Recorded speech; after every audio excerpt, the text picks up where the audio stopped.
आंख खुलते ही सबसे पहली नजर चांद पर गई। कल रात का सारा मंजर आंखों के पर्दों पर लहराया तो उसे सच में अपने आप पर गुस्सा आया। वाकई में वो ऐसी तो ना थी, या फिर आज तक वो तन्हा थी तभी इतनी मुंह फट थी। जो भी था वो सही ही तो कह रहा था। उसे पहले की तरह मजबूत बनकर बहादुरी का मुजाहरा करना चाहिए। करवट लेकर उसने एक नजर चांद की तरफ देखा जो दुनिया जहान से बेगाना नींद के मजे ले रहा था। उसकी घनी बंद पलकें देखकर वो मुस्कुरा उठी। जब वो उन्हीं आंखों से जान लुटाती नजरों से उसकी तरफ देखता था, मुंतशिर धड़कनों का कैसा तूफान उठता था उसके दिल की दुनिया में। कोहनियों के बल थोड़ा ऊंचा होकर वो हल्का सा उसके चेहरे पर झुकी। Good morning. थोड़ा और झुककर उसने चांद के कान में सरगोशी की। नो, कोई गुड मॉर्निंग नहीं, मैं भी सोया हूँ। वो जो गनूदगी में था, अपने कानों के करीब हुई सरगोशी को महसूस करके उसने मिशी को अपने हिसार में लेकर उसके बालों में सर छुपाया। साथ ही उठने से साफ मना भी कर दिया। अपनी गर्दन पर उसकी गरम गरम सांसों की तपश महसूस करके उसे ढेरों ढेर शर्म ने आन घेरा। मगर उठना तो पड़ेगा आपको, आज हमारी शादी है। तो क्या हुआ जो आज शादी है? क्या हम शादी के दिन नहीं सो सकते? वो गनूदगी में भी झुंझला गया। हाँ, सो सकते हैं, मगर शादी के लिए तैयार होना होगा। आपको दूल्हे की तरह तैयार होना है और मुझे दुल्हन की तरह, तो वक्त तो लगेगा तैयार होने में। शर्म से सुर्ख चेहरा लिए वो उसके कंधे से सर टिका गई। जाओ, तुम्हें वक्त लगेगा, मैं कुछ देर आराम कर लूं फिर आऊंगा। सर बहुत भारी हो रहा है मेरा। अपने हिसार से आजाद करके उसे जाने की इजाजत दे दी। तबीयत ठीक है तुम्हारी मैनेजर? वो पहले वाली मिशी के अंदाज में गोया हुई तो नींद के खुमार के बावजूद वो मुस्कुरा उठा। हाँ मेरी जंगली बिल्ली, मेरी तबीयत ठीक है, मगर इससे पहले मूड बिगड़ जाए तुम जाकर तैयार हो जाओ। उसकी तरफ से रुख मोड़कर नींद में भी वो उसे छेड़ना नहीं भूला। उसके सोए वजूद पर नजर डालकर वो किरत के कमरे में जाने के लिए बाहर निकली। चंबेली के पास नहीं जा सकती थी। अपने लिए उसकी आंखों में नापसंदीदगी के तासरात वो बहुत पहले नोट कर चुकी थी, मगर कल जब अमल ने इतना कुछ बोला तो उसके बाद उनकी आंखों में उसे अपने लिए और भी अजनबियत देखने को मिली। सब नौकरों को उनके काम समझाते हुए वो घन चक्कर हुई थी। आखिरकार 3 बेटियों की शादियां थी। एक अगर घर की रौनक बढ़ाने आ रही थी तो 2 बेटियां इस आंगन को सूना करके जाने वाली थीं।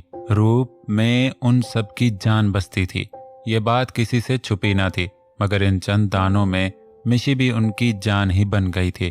तभी वो किसी शय में कोई कमी रहने नहीं देना चाहती थी। मगर सारे माहौल में हड़बड़ी तब मची जब आगे पीछे कुछ आदमी बड़े बड़े थालों को सुर्ख कपड़े से ढांपे मलक हाउस में दाखिल हुए। अरे आप कौन लोग हैं? वो हैरत ज़दा सी गोया हुई जब एहसन ने आगे बढ़कर उन सबको वो सारा सामान ड्राइंग रूम में रखने का बोलकर उन्हें वापस जाने का ऑर्डर दिया। किरत ने सवालिया नजरों से उसकी तरफ देखा तो वो मुस्कुरा उठा। अरे आपको इस तरह हैरान होने की जरूरत नहीं है। ये सब क्या है? इस बारे में आपको शम्स दादाजी बताएंगे। उसने मुस्कुराकर ड्राइंग रूम में दाखिल होते शम्स शाह की तरफ देखा। बिल्कुल सही बोल रहा है एहसन, आपको इतना हैरान होने की जरूरत नहीं है। ये सब तो हमारी रूप बेटी के लिए है। उसके आज के सिंगार का सामान जो खालिस पूरी तरह से आपके दामाद ने पसंद किया है। वो किरत को तसल्ली देते हुए सोफे पर बुराजमान हो गए। ओह अच्छा। सारी बात समझ आने पर वो मुस्कुरा उठी। देखो तो सही, आखिर क्या क्या भेजा है हमारे पोते ने। भाई जितना तुम इन सारी चीजों से अनजान हो उतना ही हम भी अनजान हैं। वो इन सारी चीजों को देखकर हंस पड़े तो किरत ने आगे बढ़कर एक थाल से कपड़ा उठाया। उसमें ज्वेलरी के साथ 8 बॉक्सेस देखकर हैरत के साथ साथ वो मुस्कुरा उठी। एक तरफ रखी छोटी सी चिट देखकर हैरत से उठाई। ये सारे जेवर आज तुम्हें जेबतन करने हैं, एक भी मिस नहीं करना, मैं सब देखूंगा। ये नोट शायद मुस्तफा शाह ने रूप के लिए लिखा था। तब भी किरत ने झट से इस चिट को दोबारा वहीं पर रख दिया। मुझे लगता है हमें ये सारा सामान रूप के कमरे पर पहुंचा देना चाहिए। शर्मिंदगी से नजरें झुकाकर वो शम्स शाह से गोया हुई। कुछ शम्स शाह भी समझ गए थे। आखिरकार उन्होंने भी जिंदगी गुजारी थी और इस छोटी सी चिट को पढ़ते हुए उसके तासरात देखकर वो उसकी बातों से मुत्तफिक हुए। जैसे तुम्हें बेहतर लगे बेटा। आज उसकी शादी का दिन था। हर लड़की की जिंदगी में इस दिन को लेकर ढेरों अरमान होते हैं। कुछ दिन पहले जिस दिन रुकैया बेगम ने उसका निकाह उस गुंडे मवाली से तय कर दिया था, उस वक्त कुछ पल के लिए उसे लगा कि उसके सारे अरमान मिट्टी में मिल गए हों। मगर अरसल मलक का इससे निकाह करना किसी फिल्मी सीन से कम नहीं था। किसी आंधी तूफान की तरह ये इंसान उसकी जिंदगी में आया था और धीरे धीरे उसके दिल में बस बैठा। वैसे तो कल रात वो खुद को इस रिश्ते के लिए तैयार कर चुकी थी, जिसका कुछ हद तक इजहार वो अरसल के सामने भी कर बैठी थी। मगर अब जब ये मौका, ये लम्हा आ गया था जहां इन दोनों के रिश्ते से सब लोग आगाह हो जाएंगे, जहां जबरदस्ती किए गए निकाह में दोनों की रजामंदी शामिल हो जाएगी, इस बात की जहां ढेरों ढेर खुशी थी, वहीं रात वाली मुज्तमा हिम्मत उड़नछू हो गई थी। अरसल का सोच सोच कर चेहरा शर्म से गुलनाज होने के साथ साथ हथेलियां बार बार पसीने से नम हो रही थीं। दिल की धड़कनों का बढ़ता शोर कानों में सुनाई देने लगा तो घबराकर जोर से आंखें बंद करके अपनी हालत पर काबू पाने की कोशिश की। ये मैं क्या कर रही हूँ? कल ही खुद से और उनसे वादा किया था कि अपने डर पर काबू पाने की कोशिश करूंगी, और आज फिर से वही हालत हो रही है मेरी। खुद को डपट कर एक गहरी सांस लेकर उसने खुद को कंपोज करने की कोशिश की। खिड़कियों से पर्दे हटाकर किरत ने रूप की तरफ देखा। ये लड़की भी ना इतना कैसे सो सकती है? क्योंकि आज मौसम बहुत प्यारा हो रहा था, कभी भी रिमझिम हो सकती थी। बिन मौसम बरसात सबको खुशी देती है, और आज मौसम इतना खूबसूरत हो रहा था कि सिर्फ मौसम को ही देखकर किरत को सुकून मिल रहा था। सख्त गर्मी में उसे टेंशन होती थी, और आज खूबसूरत मौसम देखकर उसका इतनी टेंशन में भी गुस्सा करने का दिल नहीं कर रहा था। उठ जाओ रूप, उसके सर पर हाथ फेरकर किरत ने उसे प्यार से पुकारा। माँ, बस थोड़ी और देर सो लेने दो। उसने करवट लेकर अभी उठने से इनकार कर दिया। बिल्कुल नहीं, अभी के अभी उठो, वरना तुम्हारे बाबा को बुलाती हूँ अभी। जरा भी एहसास जिम्मेदारी नामी कोई चीज नहीं है तुम में। आज शादी है और ये लड़की घोड़े बेचकर सोने में मसरूफ है। वो बज़ाहिर उसे डांट रही थी, मगर अंदाज इतना नरम था कि रूप ने मुस्कुराकर दोनों आंखों को मसला। मम्मा। दोनों बाजू फैलाकर उसने लाड में किर्रत के गिर्द बाजू फैलाए। उसे अपनी आगोश में लेकर किर्रत ने उसके सर पर हाथ फेरा। पल में आंखों के किनारे में नमी फैल गई। मेरी शहजादी। उसके बालों पर लब रखकर अंगूठे की मदद से आंखों के किनारों को साफ किया। उठ जाओ, तुम्हारे शौहर ने आज के दिन के लिए कुछ कीमती सौगात भेजी है, उठकर देख लो। कुछ देर में ब्यूटिशियन आ जाएगी। घड़ी में वक्त देकर उसे कुछ और काम याद आ गए। ओके मम्मा। मुंह बनाकर उसने टेबल और सोफे पर पड़े बड़े बड़े थालों को देखा। शाह ने क्या भिजवाया होगा इनमें? कुछ देर सोचो विचार के बाद आखिरकार उसने अपने नर्मो गुदाज पांव को जमीन पर रखा। बिना चप्पल पहने नंगे पांव ही वो टेबल की तरफ बढ़ी। हाथ बढ़ाकर एक थाल से सुर्ख रुमाल उठाया तो उस पर रखा एक बड़ा सा बॉक्स देखकर उसे हैरत हुई। खोलकर देखने पर उसमें मौजूद नफीस सी हाई हील देखकर उसे हैरत हुई। उसी थाल में रखी एक छोटी सी चिट देखकर झट से उठाकर खोली। ये हील्स तुम अपने नाजुक पांव की जीनत बनाना। पहला तो तुम अपने पांव में इसको पहनकर इन नाचीज सैंडल्स की शान बढ़ाओगी। दूसरी तरफ ये तुम्हारे कद को बढ़ाकर मेरी बोनी बीवी को कम से कम मेरे कांधों तक पहुंचाने में मदद करेंगी। अपने कद की शान में गुस्ताखी पढ़कर वो धुआं धुआं हो गई। इतनी हिम्मत इस लंबू की, मुझे बोनी बोला? अरे कोई इसको बताओ, मैं बोनी नहीं बल्कि ये ज्यादा लंबा है। मुंह बनाकर उसने चिट को मरोड़ तरोड़ कर एक तरफ फेंका। सैंडल्स को दोबारा उसी बॉक्स में रखकर वो आगे बढ़ी। दूसरे थाल में जेवरात के डब्बे देखकर उसकी आंखें फैल गईं। वहां भी एक चिट मौजूद थी। ये वही चिट थी जो किर्रत ने पढ़ी थी, मगर फिर मुस्तफा शाह का पैगाम रूप के लिए समझकर वहीं रख दी, जिसे पढ़कर रूप ने एक बार फिर मुंह बनाया। और जो ना पहनूं ये सारे जेवरात, एक नजर इतने सारे ज्वेलरी बॉक्सेस को देखकर उसने मुंह चढ़ाया।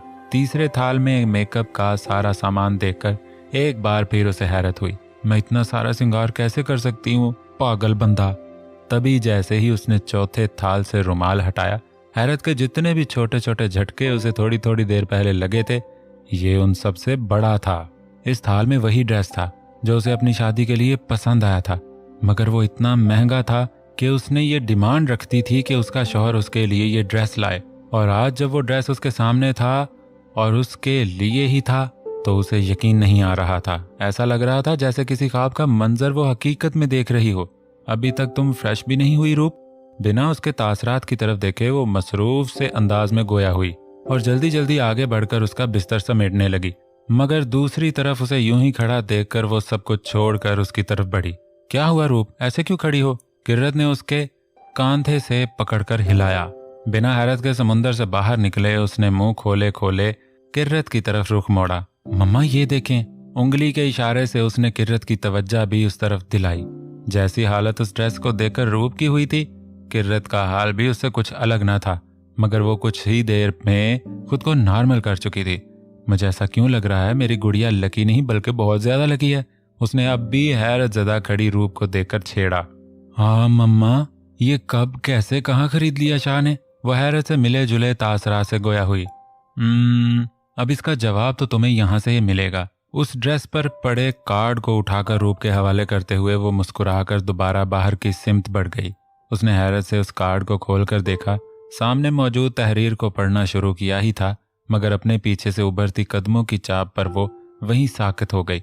उसके मखसूस क्लोन की खुशबू से बिना पलटे भी वो जानती थी कि उसके कमरे में दाखिल होने वाला कोई और नहीं बल्कि मुस्तफ़ा शाह है। अपनी पीठ के ऐन पीछे उसकी मौजूदगी को महसूस करके वो एक गहरा सांस लेकर रह गई। ये ड्रेस आपने मेरी ख्वाहिश जाहिर करने पर खरीदा था? अपने मन में उबलते सवाल को वो झट जुबान पर ले आई। नहीं, ये मैंने तुम्हारी पसंद को मद्देनजर रखते हुए नहीं लिया था। तो फिर? वो हैरत ज़दा सी उसकी तरफ मुड़ी। ये मैंने उस खास लड़की के लिए लिया है जिसकी मुस्तफ़ा शाह की जिंदगी में बहुत अहमियत है। इतनी अहमियत कि उसके सामने अपनी सारी दौलत भी लुटा दूं, शायद तब भी उसकी अहमियत जाहिर न कर पाऊं। मुस्तफ़ा शाह की मुस्कुराहट, उसके जीने की वजह, उसका सब कुछ मिसेस शाह वो लफ्ज़ों से ही सहर फूंक रहा था और वो दम बखुद सुन रही थी। एक बात पूछूं आपसे? उस दिन जो सवाल नहीं पूछ पाई थी, एक बार फिर जुबान पर मचलने लगा। सारे सवाल जवाब हो जाएंगे आज की रात। पहले तुम मुझे ये बताओ, तुमने अच्छे से नींद ली? उसके सवाल को एक बार फिर साइड पर रखकर मुस्तफ़ा शाह ने अपना सवाल उसके सामने रखा, मगर सवाल इतना अजीबो गरीब था कि बजाय जवाब देने की उसे हैरत हुई। हाँ शाह, नींद तो मैंने बहुत अच्छे से ली है, बल्कि मैं तो अभी तक सो रही थी। मगर ये सवाल आप क्यों पूछ रहे हैं? बहुत अच्छा किया जो अच्छे से नींद ले ली, क्योंकि आज सारी रात तुम्हारे शाह का ना तुम्हें सुलाने का इरादा है और ना ही खुद सोने का। वो शौक हुआ, मगर रूप का चेहरा सुर्ख होने के साथ साथ सर भी झुक गया। बेशर्म बंदा। मुंह बनाकर उसने मुस्तफ़ा शाह को उसी के सामने इस लक़ब से नवाजा ताकि उसे कुछ तो शर्म आ जाए, मगर वो तो किसी बोतल के जिन की तरह वहां से गायब हो गया था। रूप ने हैरत से कमरे में चारों तरफ उसे ढूंढा। उसकी खुशबू तो चारों सू फैली थी, मगर वो कहीं नहीं था। एक बार फिर मेरे सवाल को गोल कर गया। मुंह बनाकर एक बार फिर इश्तियाक से उस ड्रेस की तरफ मुतवज्जा हुई। अपनी शेरवानी के बटन लगाते हुए वो आईने के सामने खड़ा मुसलसल मुस्कुरा रहा था। आईने में भी उसे नूर के गुलाबी गाल और शर्माया शर्माया रूप नजर आ रहा था। उसकी हालत सोचकर ही वो मुस्कुरा उठा। नूर, मैंने उन दिनों तुम्हारे करीब न रहकर तुम्हें वक्त दिया ताकि तुम मेरे घर वालों और मेरी मोहब्बत को दिल से तस्लीम कर सको, हमारे रिश्ते के लिए खुद को दिलो दिमाग दोनों तरह से तैयार कर सको। तुम मेरी फैमिली के साथ घुल मिल गई हो, ये तो मैं जानता हूँ, और कल रात तुम में बदलाव देखकर मुझे अच्छा लगा। अच्छा है जो तुमने हमारे रिश्ते को दिल से कबूल कर लिया, और अब मेरे हिसाब से हमारे रिश्ते में कोई दूरी नहीं होनी चाहिए। आज तुम्हें एहसास करवाना है कि अरसल मलक तुमसे कितनी मोहब्बत करता है। आज मैं तुम्हें अपनी मोहब्बत के रंग में रंग दूंगा। तैयार होते हुए उसकी सोचों का मरकज सिर्फ नूर के गिर्द घूम रहा था। इधर आओ चंबेली, किर्रत ने उसे पुकारा और खुद टेरेस की तरफ बढ़ गई। वो खुद भी सारा काम छोड़कर हैरानगी से उसके पीछे पीछे चल दी। टेरेस पर खड़े होकर उसने अपनी तरफ आते चंबेली की तरफ देखा, जो बड़े मसरूफ से अंदाज में उसकी तरफ बढ़ रही थी। मगर आज शायद पहली दफा था जब उसे देखकर किर्रत के चेहरे पर मुस्कुराहट नहीं थी, बल्कि उसकी जगह संजीदगी छाई थी, जो शायद चंबेली ने भी महसूस कर ली थी। तभी हैरत ज़दा सी उसके बराबर आ खड़ी हुई। क्या हुआ किर्रत? मुझे लगा तुम्हें कोई काम होगा। वो उसके बराबर आ खड़ी हुई। हाँ, तुमने बिल्कुल ठीक कहा, मुझे वाकई तुमसे ही काम था। वहां देखो और बताओ कैसा लगा। उसने चंबेली की तवज्जो नीचे हाल की तरफ मबजूल करवाई और साथ ही सवाल भी कर डाला, जहां 2 जगह जहेज का सामान रखा था। इतना सारा सामान देखकर वो मुस्कुराई। जहेज का सामान? अब तुमने ये बनवाया है तो अच्छा ही होगा जरूर। वो मुस्कुराई, मगर फिर भी किर्रत के चेहरे पर मुस्कुराहट न बिखरी। अच्छा, नूर का सामान उसके कमरे में रखवा देते हैं और रूप का सामान तो मुस्तफ़ा शाह के लोग ले ही जाएंगे। बिना किर्रत के तासरात जांचे वो उसे अपनी राय से आगाह कर रही थी। तुमने ठीक कहा चंबेली, रूप का सामान तो चला जाएगा, मगर तुम ये दूसरा सामान देख रही हो, ये नूर का सामान नहीं है। नूर का सामान सुबह ही असवद ने नौकरों की मदद से उसके कमरे में सेट करवा दिया था। जो कि हमने नहीं बल्कि मुस्तफ़ा शाह ने तैयार करवाया था। किरत की बातों पर उसे खुशी के साथ साथ हैरत हुई। अगर ये सामान नूर का नहीं है तो फिर किसका है? वो हैरत ज़दा सी सवाल गो थी। ये सामान मेरी दूसरी बेटी मिशी का है। मिशी के नाम पर उसके मुंह से मुस्कुराहट गायब हो गई, जिसे किरत ने बखूबी महसूस किया। आज जब इस घर से मिशी रुखसत होकर तुम्हारे घर जाएगी तो ये ना समझना कि वो किसी सिद्दीक की बेटी है और उसके आगे पीछे कोई नहीं है। अब से तुम बस एक बात याद रखना, वो जब सिद्दीक की बेटी थी तब थी, मगर अब से वो हमारी बेटी है, जिसके सारे फर्ज मैं और असवद पूरी तरह से निभाने की कोशिश कर रहे हैं। जिस तरह हमारे लिए आज तक रूप रही है, अब मिशी भी हमारी जिंदगी में वही अहमियत रखती है। जब हम किसी को अपना मानते हैं तो पूरे दिल से उसके लिए खालिस जज्बातों का मुजाहरा करते हैं, और ये बात तुमसे अच्छा कोई नहीं समझ सकता। इसीलिए जब वो तुम्हारे घर आए तो उसके साथ तुम्हारा जरा भी बुरा बर्ताव कम से कम मैं बर्दाश्त नहीं कर सकती। उसने एक नज़र किरत की तरफ देखा, जिसने आज तक उससे इस लहजे में बात न की थी। ओह, समझ गई, उस लड़की ने तुम्हें भी अपनी तरफ कर लिया है, जिस तरह मेरे बेटे को किया हुआ है। वो नहूसत से गोया हुई, जबकि मिशी के लिए ऐसे अल्फाज सुनकर किरत का दिमाग खोल गया। कैसी दकियानुसी सोच का मुजाहरा कर रही हो तुम? ऐसा भी क्या कर दिया इस मासूम बच्ची ने? वो हैरत ज़दा सी सवाल गो थी। ऐसा क्या कर दिया उसने? का क्या मतलब किरत? क्या तुम्हें नजर नहीं आता उस लड़की ने क्या किया है? मेरा एक ही एक बेटा है, जिसने मुझसे कभी कुछ नहीं छुपाया था, मगर इस लड़की के हर मामले से मुझे अनजान रखा। सलीम के खुद का बिजनेस होने के बावजूद मेरे बेटे ने इसके बाप की गुलामी की, और फिर एक रात हम जब सोकर उठे तो अचानक वो लड़की मेरे घर की बहू बन चुकी है। इतनी बदजुबान लड़की मेरे बेटे से किस तरह झगड़ रही थी, और कल तो वो लड़की भी बोल रही थी ना कि मिशेल ने उससे उसका प्यार छीना है, और वो ये भी तो बोल रही थी कि पहले मिशी मेरे बेटे से नफरत करती थी, फिर अब कैसे वो? बस चंबेली हद होती है बदगुमानी की। वैसे तो तुम्हें सवाइयां देना मुझे अच्छा नहीं लग रहा, क्योंकि मेरे हिसाब से अपनी औलाद को जितना उसके माँ बाप जानते हैं इतना कोई भी नहीं जान सकता। लेकिन अगर तुम्हें फिर भी समझ नहीं आता तो ठीक है, शुरू से शुरू करते हैं। सबसे पहले आता है कि तुमसे चांद ने मिशी के बारे में क्यों छुपाया। तो मुझे ऐसा लगता है औलाद अपने माँ बाप से सब कुछ शेयर कर सकती है, मगर वो किसी और को अपने लिए हम सफ़र के तौर पर पसंद करने लग गए हैं। ये बात उन्हें कम अज़ कम अपने माँ बाप को बताते हुए झिझक होती है। शायद इसीलिए उसने तुमसे ये सारी बातें छुपाई। और रही बात उनके घर जाकर गुलामी करने की, तो मुझे नहीं लगता ये कोई गुलामी थी, बल्कि इस बात की मालूमात अगर तुम भाई से लोगी तो ज़्यादा बेहतर होगा। और जहाँ तक बात पहले नफ़रत और मोहब्बत करने की है, तो मुझे नहीं लगता ये कोई बड़ी बात है। जहाँ तक मैंने उस लड़की को जाना है, वो मोहब्बत चाहती है, और जब उसे मोहब्बत मिली तो उसका मन खुद ब खुद बदल गया। याद रखना चंबेली, इस दुनिया में ऐसे लोग बहुत कम पाए जाते हैं जो पैसे से ऊपर मोहब्बत को तरजीह देते हैं, और ऐसे ही लोग अनमोल मोती की तरह होते हैं, जिनमें से एक अनमोल मोती खुदा ने तुम्हारे आंगन में भेजा है। वो कोई रास्ते से उठकर आई लड़की नहीं है जो तुम उसके बारे में ऐसे ख्यालात का इजहार कर रही हो। उसका एक खानदान है, उसके बाप का इस मुल्क में एक नाम और रुतबा है, उसके लिए रिश्तों की कमी ना थी।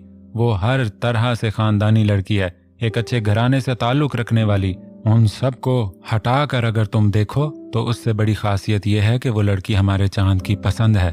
कुछ पल खामोश होकर उसने चंबेली की तरफ देखा, जिसके चेहरे के सख्त तासरात अब कुछ नरम पड़ गए थे। तुम्हारा ऐसा रिएक्शन देखकर मुझे हैरत के साथ साथ दुख हुआ। मुझे दुख हुआ कि तुम्हें इस सारे मामले को जिस नजरिए से देखना चाहिए था, उसके बजाय तुमने इस सारे हालात में मुस्बत को छोड़कर मनफी सोचों को ज्यादा तरजीह दी। जानती हो, अरसल भी बिल्कुल इसी तरह नूर को निकाह करके ले आया था, और वो नूर से मोहब्बत करता है, या फिर उसे भी कोई लड़की अपने लिए पसंद है और वो उससे शादी करने का ख्वाहिशमंद है। इन सारी बातों से मैं भी इतना ही लाइल्म थी जितना तुम, मगर मेरे दिल में एक सेकंड के लिए भी इस मासूम के लिए गलत ख्याल नहीं आया, वरना गलत सोचों ने मेरे दिमाग तक भी रसाई हासिल की थी। लेकिन मैंने उनको उतना मौका ही नहीं दिया कि वो मेरे दिमाग पर हावी होकर मेरे और मेरे बेटे के बीच में कोई दीवार खड़ी करें, क्योंकि मुझे अपनी औलाद पर यकीन है, मुझे हमारी दी गई तरबियत पर यकीन है। मुझे यकीन है वो हमसे कोई बात छुपा तो सकते हैं, मगर कुछ गलत नहीं कर सकते। और देखा जाए तो मेरे अरसल ने ना मेरा यकीन तोड़ा और ना ही कोई गलत लड़की का इंतखाब करके हमारी दिल आज़ारी की, बल्कि उसने एक बहुत प्यारी और मासूम लड़की का इंतखाब किया, और अपनी मोहब्बत के साथ गलत होने से बचाने के लिए, उसे सही पहचान देने के लिए उसने ये इंतहाई कदम उठाया। जबकि दूसरी तरफ चांद ने भी ऐसा ही कुछ किया था और सारी सिचुएशन से वो हम सबको बहुत पहले ही आगाह कर चुका है। कोई इंसान फरिश्ता नहीं होता, गलतियां सबसे होती हैं क्योंकि इंसान खता का पुतला है। तुम्हें फख्र होना चाहिए अपने बेटे की पसंद पर। उसका तरीका ज़रूर गलत था मगर फैसला और इंतखाब गलत ना था।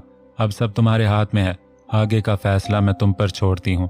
तुम्हें अपनी मुस्बत सोच को उजागर करके घर के हंसते खेलते माहौल को बरकरार रखना है या फिर अपनी मनफी सोचों को बढ़ावा देकर अपने मुखलिस रिश्तों को खटास लानी है। ये फैसला सरासर तुम्हारा होगा, मगर दोबारा मिशी के लिए किसी गलत सोच को दिमाग में जगह देने से पहले एक बार तारा की तरफ ज़रूर देख लेना, क्योंकि बच्चे वही सीखते जो उनके बड़े करते हैं और वक्त उन्हें वही लौटाता है जो वो होते हैं। ढके छुपे लफ्ज़ों में वो अपनी तरफ से उसे हर एंगल से समझा चुकी थी और अब जबकि आखिरी नतीजे पर उसे खुद ही पहुंचना था तो वो खामोशी से वहां चली गई। उठ जाओ लीजा, उस पर से कंबल खींचकर उसने दूर उछाला। व्हाट द हेल रोमान, तुम जानते हो ना मुझे इस तरह की हरकतें नहीं पसंद। वो उठी तो बहुत गुस्से में थी मगर सामने रोमान शाह को देखकर कुछ हद तक ठंडी हो गई थी, वरना अगर उसकी जगह कोई और होता तो अब तक उसका सर खुल चुका होता। उठकर तैयार हो जाओ, सरप्राइज है तुम्हारे लिए। उसकी किसी भी नाराजगी भरे लहजे पर उसे रत्ती बराबर फर्क न पड़ा। सरप्राइज? कैसा सरप्राइज? रोमान शाह सरप्राइज की बात कर रहा था। इससे बड़ी हैरानगी की बात शायद हो ही नहीं सकती थी। हाँ बेबी, यकीन कर लो सरप्राइज, और चौके सरप्राइज है तो सरप्राइज बताए नहीं जाते। किस हिसाब से तैयार होना है? बस ये समझ लो कि बारात के फंक्शन में जाना है, बस उसी हिसाब से तैयार हो जाओ और जरा जल्दी तैयार होना, वैसे भी बहुत देर हो गई है। मगर फिर भी कोई बात नहीं, खास मेहमान हमेशा लेट पहुंचते ही अच्छे लगते हैं। मसरूफ से अंदाज में उसे हुक्म देकर वो जा चुका था। बारात के लिए तैयार होना? मगर मेरे पास तो इस हिसाब से कोई ड्रेस ही नहीं है। वो परेशान हुई मगर फिर मोबाइल निकालकर ऑनलाइन शॉपिंग करने लगी। सफ़ेद नीले पर्दों और मसनूई फूलों की सजावट ने मलक हाउस की शान में चार चांद लगाए थे। रोज की तरह आज भी एक तरफ 3 स्टेज सजाए गए थे, दूसरी तरफ मुख्तलिफ किस्म के खाने पकने की खुशबू चारसू फैली थी। फर्श को मखमली कालीन से छुपा दिया गया था। वक्फे वक्फे के फासले पर गोल मेजें और उनके गिर्द सफ़ेद पोश चेयर्स का इंतजाम किया गया था। किर्रत, अंदर के सब इंतजाम अच्छे से हो गए हैं ना? सफ़ेद शलवार कमीज में बाजू को कोहनियों तक फोल्ड किए वो मसरूफ से अंदाज में गोया हुआ। हाँ असवद, अंदर सब चीज़ों का इंतजाम ठीक है। आप पापा जी और शम्स अंकल को जाकर देख लें वो तैयार हुए कि नहीं। आखिरकार वो घर के बड़े हैं, उनका पहले तैयार होना ज़रूरी है। हाँ ठीक है, तुम मुझे ये बताओ, हमारे बेटे और दामाद तैयार हैं? मुझे उनके बारे में नहीं पता असवद, आप जाकर उन्हें भी देख लें और आप भी तैयार हो जाएं। माना कि बेटियों की शादी है मगर उसके साथ साथ हमारे बेटे की भी शादी है, इसीलिए अपना हुलिया चेंज करें। ओके ओके, करता हूँ चेंज। तुम ये बताओ हमारी रूप कहाँ है, वो तैयार हुई कि नहीं? ओ हाँ, अच्छा याद दिलाया आपने। किर्रत ने कुछ याद आने वाले अंदाज में सर पर हाथ मारा। आपकी लाडो रानी अभी उठी है और फिर मिशी और नू ने भी तैयार होना है। आप ब्यूटिशियन को दोबारा कॉल लगाएं। अभी मौसम अच्छा है, इसी माहौल में सब निमट जाए तो अच्छा है। अगर बारिश हो गई तो सब सत्यानाश हो जाएगा। उसके अंदाज से फिक्रमंदी साफ आया थी। रिलैक्स किर्रत, इतना फिक्रमंद होने की जरूरत नहीं है। महकमा मौसमियात के मुताबिक आज बूंदाबांदी तो हो सकती है मगर तेज बारिश का कोई इम्कान नहीं, इसलिए तुम बेफिक्र रहो। आप इन महकमा मौसमियात की खबरें मुझे ना सुनाएं। कितनी बार उनकी बताई गई खबरें झूठी निकली हैं, इसीलिए जो मैं बोल रही हूँ आप वो करें। उसे हुक्म देते हुए असवद को हैरान परेशान छोड़कर वो आगे बढ़ गई। बहुत मुबारक हो बेटा। शम्स शाह ने एक नजर आईने में अपने जवान पोते की तरफ देखा, जिसे देखकर उसे हमेशा ही अपने फरहान की याद आती थी। कितने अरमान थे तुम्हारे सर पर ये सहरा सजाने के। उसके सर पर दूल्हे की पग रखकर वो थोड़ा पीछे हुए। आज आंखें नम थीं। सालों बाद कोई खुशी उनके घर का मुकद्दर बनने जा रही थी। वैसे मुझे अंदाजा नहीं था कि असवद मलक तुम्हारे साथ अपनी बेटी की शादी के लिए मान जाएगा। वो जो मुस्कुराते हुए उनकी बातें सुन रहा था, आखिरी बात पर भवें उचकाकर उनकी तरफ मतवज्जे हुआ। क्यों ग्रैंडपा, क्या बुराई है मुझ में? उसने अपने आप को आईने में देखकर उनसे सवाल किया। ना कोई बुराई है और ना ही कोई कमी है, बस तुम्हारे और उसकी बेटी के दरमियान जो उम्र का फर्क था उसको लेकर मुझे थोड़ी टेंशन थी। वो उसके खफा खफा अंदाज पर मुस्कुराए, मगर आपके पोते ने इस चीज को वजह बनने ही नहीं दिया। उसकी मुस्कुराहट देखकर वो भी मुस्कुरा उठे। वाकई उसे देखकर कोई नहीं बता सकता था कि वो 32 साल का मर्द है। मैं खुश हूँ क्योंकि मेरा पोता खुश है, और उससे ज्यादा खुश इसलिए हूँ क्योंकि उसने अपने लिए कोहिनूर का इंतखाब किया है। आज मुझे अपना आप बेवकूफ़ लग रहा है। जब मैं तुम्हें लीजा से शादी करने का बोलता था, मगर उस वक्त तक मैंने सिर्फ रूप के बारे में सुना था, उसे देखा और समझा नहीं था। मगर अब जब उसे देखा समझा तो पता चला अगर तुम उसके पीछे पागल थे तो कुछ गलत न थे। अगर मेरा पोता शहजादा है तो उसने अपने लिए शहजादी का ही इंतखाब किया है। उन्हें सच में मुस्तफ़ा शाह की पसंद पर फख्र था, जिसका इजहार वो आज के दिन कर रहे थे। उनकी दी गई हर दाद को वो मुस्कुरा कर वसूल कर रहा था।